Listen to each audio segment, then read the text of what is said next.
नमस्कार प्रिय दर्शकों, एक बार फिर आपका स्वागत है हमारे YouTube चैनल में। प्रिय दर्शकों, आज फिर नया वीडियो नई जानकारी लेकर के हम हाजिर हुए हैं। आज का जो हमारा प्रसंग है, आज की जो कहानी है, यह बड़ी ज्ञानवर्धक है, बड़ी मोटिवेशनल है। प्रिय दर्शकों, एक कबूतर ने कबूतरी को बताया कि दुआ में ज्यादा ताकत होती है या बद्दुआ में। प्रिय दर्शकों, ये कहानी बड़ी पावन और पवित्र है। इस कहानी को पूरा सुनिएगा। आज इस कहानी के माध्यम से आप यह जानेंगे कि दुआ बड़ी होती है या बद्दुआ बड़ी होती है। प्रिय दर्शकों, जो लोग अक्सर बद्दुआ लेते रहते हैं, उनके लिए भी ये कहानी किसी रामबाण से कम नहीं होगी, और जो लोग अक्सर दुआ लेते रहते हैं, उनके लिए भी ये कहानी किसी रामबाण से कम नहीं है। प्रिय दर्शकों, दुआ और बद्दुआ दोनों एक सिक्के के दो पहलू होते हैं। अब इनमें भारी कौन सा है? दुआ भारी होती है या बद्दुआ भारी होती है? आज की कहानी में कबूतर अपनी पत्नी कबूतरी को यही बताएगा। प्रिय दर्शकों, आपने कहानियाँ तो बहुत सी सुनी होंगी और रोज सुनते होंगे, लेकिन यह कहानी जैसी कहानी आपने आज तक नहीं सुनी होगी। इस कहानी को आप खुद गौर से सुनें और अपने घर वालों को सुनाएं, अपने बच्चों को सुनाएं, ताकि उनका भविष्य कभी खराब ना हो। अक्सर देखा जाता है कि लोगों का भविष्य खराब होने का सबसे बड़ा कारण बद्दुआ होती है। हमारे बच्चों को हम अच्छे संस्कार देते हैं, अच्छा पैसा खर्च करके उनको पढ़ाते लिखाते हैं, लेकिन फिर भी कुछ कार्य ऐसे कर देते हैं जिनके कारण उनको बद्दुआ लग जाती है और हमारे बच्चों का जीवन खराब हो जाता है। इसलिए इस कहानी को आप खुद सुने, अपने घर वालों को सुनाएं और अपने बच्चों को जरूर सुनाएं। प्रिय दर्शकों, कहानी शुरू करने से पहले जो लोग हमसे नए जुड़े हैं, वो हमारे चैनल को सब्सक्राइब करें, बेल आइकन ऑन करें, अच्छे कमेंट किया करें, ताकि हर आने वाले वीडियो का नोटिफिकेशन सबसे पहले आपको मिले और आप उसका फायदा उठा सकें। शुरू करते हैं। प्रिय दर्शकों, आज की यह प्यारी सी कहानी, यह प्यारा सा वीडियो। प्रिय दर्शकों, एक जंगल में एक झील थी और उस झील के पास एक कबूतर और कबूतरी रहते थे। उसी जंगल के पास एक बड़ा धार्मिक प्रवृत्ति का सदा दान धर्म करने वाला एक दयालु व्यक्ति रहता था। वो व्यक्ति इतना दान किया करता था कि दान करने से पहले अपने मुख में एक निवाला तक नहीं रखता था, यहाँ तक कि वह पानी भी नहीं ग्रहण करता था जब तक किसी को दान नहीं कर दे। दूर दराज से चलकर भिक्षुक लोग उसके द्वार पर भिक्षा लेने के लिए आया करते थे। सभी भीख मांगने वालों को यह अच्छी तरह मालूम था कि यदि उस घर में हम जाएंगे तो वहाँ से कभी खाली हाथ नहीं लौट सकते। सभी भिक्षुक वहाँ पर दान लेने के लिए आया करते थे। रोज भिक्षा लेने वालों की कतार लग जाती थी। वो व्यक्ति सभी भिक्षा लेने वालों को बड़े प्रेम से भिक्षा देता था और सभी भिक्षुक उस व्यक्ति के लिए दुआ किया करते थे। कोई कहता था कि भगवान तुम्हारा भला करे, कोई कहता था कि ईश्वर तुम्हारा भला करे, कोई कहता था कि सदा फूलो फलो, कोई कहता था कि तुम दीर्घायु हो। इसी तरीके से सभी भिक्षा लेने वाले उसके लिए दुआ किया करते थे। एक दिन वो दयालु व्यक्ति अपने सभी कार्यों को करके जंगल की तरफ आ जाता है और जंगल में आता है तो उसको एक झील नजर आती है। तो वो व्यक्ति उस झील में पानी पीने के लिए चले जाता है। जैसे ही वह व्यक्ति उस झील में पानी पीने के लिए जाता है तो उसकी नजर एक नहाती हुई कन्या पे पड़ती है, जो कि नग्न अवस्था में थी। पहले दूर से उस व्यक्ति को वो समझ में नहीं आ रहा था कि यह कोई इंसान है या कोई जानवर, तो थोड़ा गौर से देखता है। उसके बाद भी उसको समझ में नहीं आता है तो थोड़ा नजदीक जाकर देखने लगता है।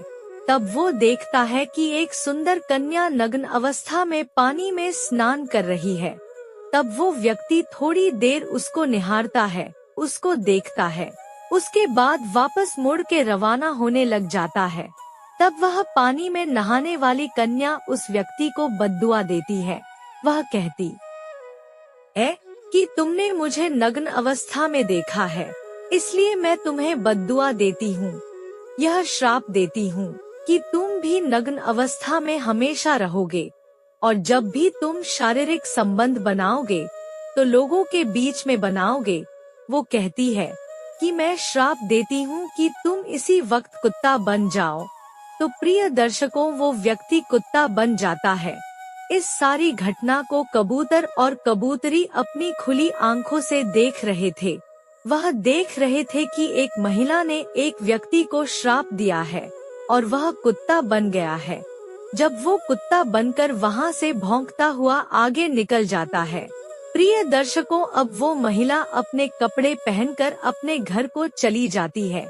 उधर को वो इंसान कुत्ता बनकर भौंकता हुआ चले जाता है। प्रिय दर्शकों, अब कबूतर और कबूतरी दोनों इस घटना को देख रहे थे। तब कबूतरी अपने पति कबूतर से कहती है कि पिया जी, मुझे एक बात समझ में नहीं आती है कि दुआ में ज्यादा ताकत होती है या बद्दुआ में ज्यादा ताकत होती है। कबूतरी कहती है कि इस महिला ने जिस व्यक्ति को कुत्ता बनाया है, यह व्यक्ति बचपन से दान धर्म करते आ रहा है। बचपन में ना जाने कितने पुण्य इसने किए होंगे, तो इसके खाते में दुआओं का ढेर लगा होगा। इसके खाते में दुआओं की इतनी संपत्ति होगी कि यह संभाल नहीं पाएगा। इतने लोगों की दुआ इसके साथ है, लेकिन फिर भी एक बद्दुआ से ये कुत्ता बन गया है। तब कबूतर अपनी कबूतरी से कहता है कि प्रिय, आपका कथन बिल्कुल सत्य है, लेकिन आपके प्रश्नों का उत्तर देने के लिए मैं एक छोटी सी कहानी प्रस्तुत करने जा रहा हूँ। इस कहानी को तुम ध्यान से सुनना। कबूतर अपनी कबूतरी से कहता है कि प्रिय, यदि इस कहानी को तुम ध्यान से सुनोगी तो इस कहानी में तुम यह जानोगी कि दुआ बड़ी होती है या बद्दुआ। दुआ में ज्यादा ताकत होती है या बद्दुआ में ज्यादा ताकत होती है। तब कबूतर कहानी शुरू करता है और कबूतरी बड़े ध्यान से और बड़े गौर से सुनती है। कबूतर कहता है कि प्रिय, किसी नगर में एक बहुत बड़ा सेठ था। वो सेठ इतना कंजूस था कि कभी किसी भिक्षु को कोई भिक्षा नहीं देता था, और जब कोई भिक्षुक उसके द्वार पर आता था तो उसको मारता पीटता था, उसको गाली गलौज करके अपने द्वार से भगा देता था। उस सेठ के द्वार पे एक भिक्षुक रोज आया करता था। उस भिक्षुक को वो सेठ रोज गालियां देता था, कभी कभी मारता भी था, लेकिन फिर भी वह भिक्षा मांगने वाला व्यक्ति उस सेठ के द्वार पर रोज जाया करता था। एक दिन की बात है, उस भिक्षुक की घरवाली एक दिन बीमार हो जाती है और ऊपर से वो गर्भवती रहती है। तब वो भिक्षुक दूर भिक्षा मांगने के लिए नहीं जाता है और भिक्षा मांगने के लिए उसी सेठ के द्वार पे आ जाता है। जैसे ही वो सेठ उस भिक्षुक को देखता है तो वो पहले गालियां निकालता है, लेकिन फिर भी वो भिक्षा मांगने वाला उसके द्वार से नहीं हटता है, आगे नहीं जाता है। तो वो सेठ एक पत्थर फेंक के मारता है और उस भिक्षुक को लग जाती है। प्रिय दर्शकों, कबूतर आगे कहता है कि प्रिय, जब पत्थर की भिक्षुक को लगती है तब भी वह भिक्षुक कोई बद्दुआ नहीं देता है। वो कहता है कि भगवान तुम्हारा भला करे। इतना कहकर अपने सर को पकड़ करके और वह भिक्षुक आगे चले जाता है। उस भिक्षुक के सर से खून बहाने लगता है और वो अगले घर में भिक्षा मांगने के लिए चले जाता है। अब वो दिन भर भिक्षा मांगता है, लेकिन उसको एक घर से एक रोटी की भिक्षा मिलती है। उस भिक्षा मांगने वाले का एक ही सिद्धांत था, कोई भिक्षा डाले या ना डाले, वो सभी को यही कहता था कि भगवान तुम्हारा भला करे। चाहे कोई उसको गाली निकाले या कोई उसको मारे, तब भी वो किसी प्रकार की कोई बद्दुआ नहीं देता था। वो सिर्फ यही कहता था कि भगवान तुम्हारा भला करे। प्रिय दर्शकों, दूसरे दिन फिर वो भिक्षुक उसी सेठ के द्वार पर आता है और भिक्षा की गुहार लगाता है। तब वह सेठ उस भिक्षुक को देखता है, फिर से वो गाली निकालने लगता है और जब वो आगे नहीं जाता है तो फिर से एक पत्थर मारता है और फिर से उस भिक्षुक को उस पत्थर की उसके सर में लग जाती है और खून बहने लगता है।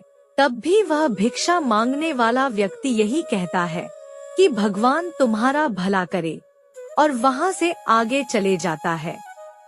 प्रिय दर्शकों, कबूतर अपनी पत्नी से आगे कहता है कि प्रिय, जब वो सेठ उसको देखता है तो सेठ सोचने लगता है कि 2 बार मैं इसको मार चुका हूँ। कल भी मैंने इसको मारा था पत्थर से और आज भी इसको पत्थर से मारा है, लेकिन फिर भी यह भिक्षुक रोज मेरे द्वार पर आता है और मार खाने के बाद मुझे दुआ देकर जाता है, कहता है कि भगवान तुम्हारा भला करे। प्रिय दर्शकों, इस कहानी को कबूतर अपनी कबूतरी से कह रहा है और कबूतरी बड़े ध्यान से और बड़े गौर से सुन रही है। कबूतर आगे कहता है कि प्रिय, तब वह सेठ उस भिक्षुक का पीछा करता है। वह इस राज को जानना चाहता था कि इस भिक्षुक को मारने के बाद भी यह कोई गाली नहीं निकालता, कोई बद्दुआ नहीं देता, यह सिर्फ दुआ देकर जाता है। कहता है कि भगवान तुम्हारा भला करे। मैंने इसको इतनी गालियाँ दी हैं, इसके सर में पत्थर मारा है, लेकिन फिर भी यह मुझे दुआ देकर जा रहा है। अब इस राज को जानने के लिए वह सेठ उस भिक्षुक के पीछे पीछे चल देता है। जिधर जिधर वह भिक्षुक जाता उसके पीछे पीछे वह सेठ भी जाता। भिक्षुक दिन भर भिक्षा मांगता तो दिन भर वह सेठ भी उसके पीछे पीछे फिरता रहता। शाम के वक्त जब वह भिक्षुक अपने घर में जाता है और अपनी झोपड़ी में घुस जाता है, प्रिय दर्शकों, तो वह सेठ भी उसके पीछे पीछे उसके घर तक पहुंच जाता है और घर के बाहर छुप कर के खड़ा हो जाता है।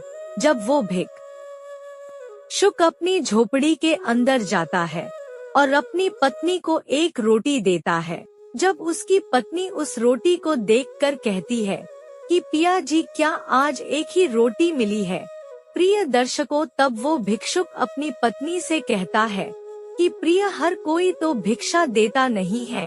कई लोग ऐसे भी होते हैं जो गालियाँ निकालते हैं, कई लोग ऐसे भी होते हैं जो पत्थर से मारते हैं, कई लोग इतने दयालु भी होते हैं जो भिक्षा दे देते हैं, कई लोग ऐसे भी होते हैं जो धुतकार के भगा देते हैं, कई लोग यह भी कहते हैं कि कमा के क्यों नहीं खाता, कई लोग गालियाँ निकालते हैं, इसलिए जो मिलता है उसको मैं लेकर आ जाता हूँ। प्रिय दर्शकों, और उसकी पत्नी देखती है कि उसके पति के सर से खून बह रहा है। तब उस भिक्षुक की पत्नी कहती है कि तुम्हारे सर से यह रोज रोज खून क्यों बहता है? तब वह भिक्षुक अपनी पत्नी से कहता है कि प्रिय, इस नगर में एक सेठ है, वह मुझे पत्थर देता है और उस पत्थर को मैं रोज लेता हूँ। यह उसी का दिया हुआ है जो मेरे सर से खून बह रहा है, लेकिन फिर भी मैं किसी को कोई बद्दुआ नहीं देता हूँ, मैं सबको सिर्फ दुआ देता हूँ। मैं हर किसी से यही कहता हूँ कि भगवान तुम्हारा भला करे। और भिक्षुक अपनी पत्नी से कहता है कि प्रिय, कुछ दिनों पहले हम भी बहुत अमीर थे, लोग हमारे द्वार पर भी भिक्षा मांगने के लिए आया करते थे, हमारे भी नौकर चाकर थे, सब कुछ था, बहुत अमीर थे, हम भी नगर सेठ थे। लेकिन जब लोग हमारे द्वार पर भिक्षा मांगने के लिए आया करते थे तो उनको हम धुतकार के भगा देते थे, मारपीट के भगा देते थे। उन भिक्षा मांगने वालों की ही बद्दुआ लगी है जो आज हम खुद भिखारी बन गए हैं और खुद भिक्षा मांग रहे हैं। मैं नहीं चाहता कि जो हम पर गुजरी है वो किसी अन्य पर गुजरे, इसलिए मैं कभी किसी को कोई बद्दुआ नहीं देता हूँ। प्रिय दर्शकों, कबूतर आगे कहता है कि प्रिय, इन सारी बातों को वो सेठ छुप कर के सुन रहा था। वह भिक्षुक अपना पूरा नाम पता बताता है। जिस वक्त वो नगर सेठ था उस नगर में उसका परचम चलता था, इतना बड़ा सेठ था, लेकिन आज वह भिखारी बनकर भिक्षा मांग रहा है। उन सारी घटनाओं को सुनने के बाद वह सेठ चुपचाप अपने घर को चले जाता है। प्रिय दर्शकों, इस कहानी को कबूतर अपनी पत्नी कबूतरी से कह रहा है और कबूतरी बड़े ध्यान से और गौर से सुन रही है। दूसरा दिन जब होता है तो वह भिक्षुक फिर उसी सेठ के द्वार पे पहली भिक्षा मांगने के लिए जाता है और भिक्षा की गुहार लगाता है। तब वह सेठ उस भिक्षुक के पास में आता है और उनसे क्षमा याचना करता है। उनसे कहता है कि मैंने तुम्हारे साथ बहुत गलत व्यवहार किया है, हर समय तुम्हें गालियां दी हैं, तुम्हें पत्थर मार के यहाँ से भगाने की कोशिश की है, लेकिन आप मुझे क्षमा कर दीजिए। तब वह सेठ उस भिक्षुक से क्षमा मांगता है और अपने गुनाहों का प्रायश्चित करता है और उस भिक्षुक को काफी भिक्षा दे करके अपने द्वार से विदा करता है। तो वह भिक्षुक अपनी भिक्षा पाकर और अपने घर चले जाता है। प्रिय दर्शकों, अब वह सेठ उस भिक्षुक के घर पे उसकी जरूरत से ज्यादा सामान रोज रोज पहुंचाने लगा। धीरे धीरे सेठ भिक्षुक को कुछ पैसा भी देने लगा, कुछ धन भी देने लगा और प्रिय दर्शकों, धीरे धीरे उस भिक्षुक की स्थिति सुधरने लगी। जब उस भिक्षुक की स्थिति सुधरने लगी तो उसने फिर से अपना कारोबार शुरू करने का सोचा, जो कारोबार वह पहले किया करता था।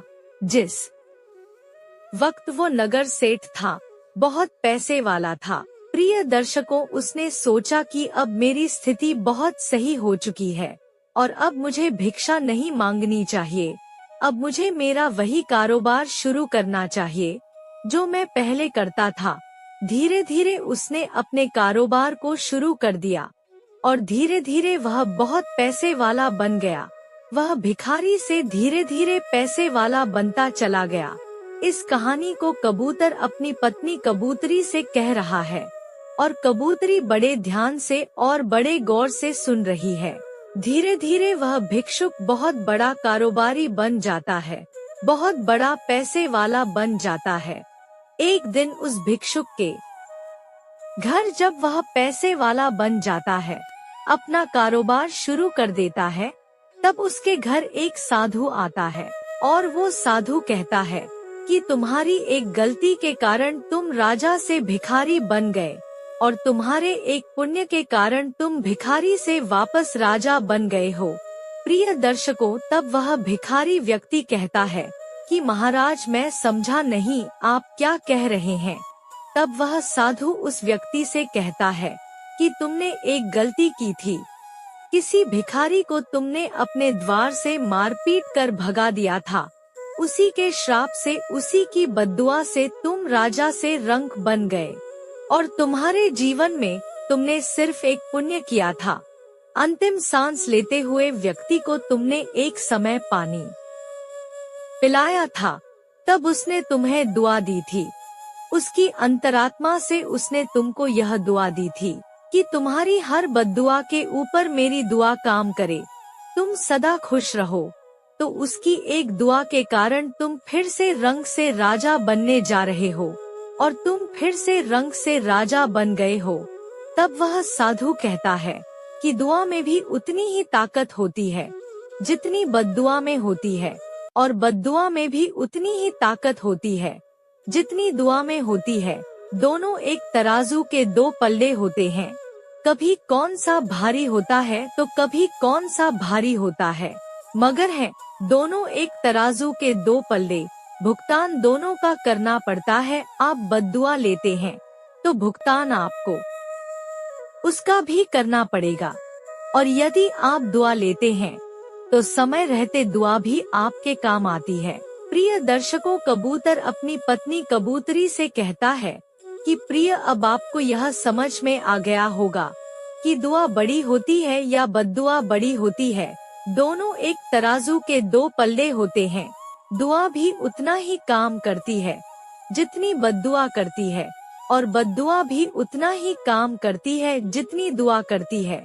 इसीलिए प्रिय दर्शकों, कबूतर कहता है कि अपने जीवन में हमेशा दुआ लीजिए, किसी की बद्दुआ नहीं। हमेशा पुण्य का कार्य कीजिए, हमेशा परेशान जीव जंतु की सहायता कीजिए ताकि आपको दुआ मिले। प्रिय दर्शकों, हमारी आज की कहानी यहाँ समाप्त होती है। हम उम्मीद करते हैं कि आपको हमारी आज की यह कहानी बेहद पसंद आई होगी और आप इससे ढेर सारी प्रेरणाएं लेंगे। मिलते हैं अगली ज्ञान चर्चा के साथ अगले वीडियो में। तब तक के लिए नमस्कार, धन्यवाद।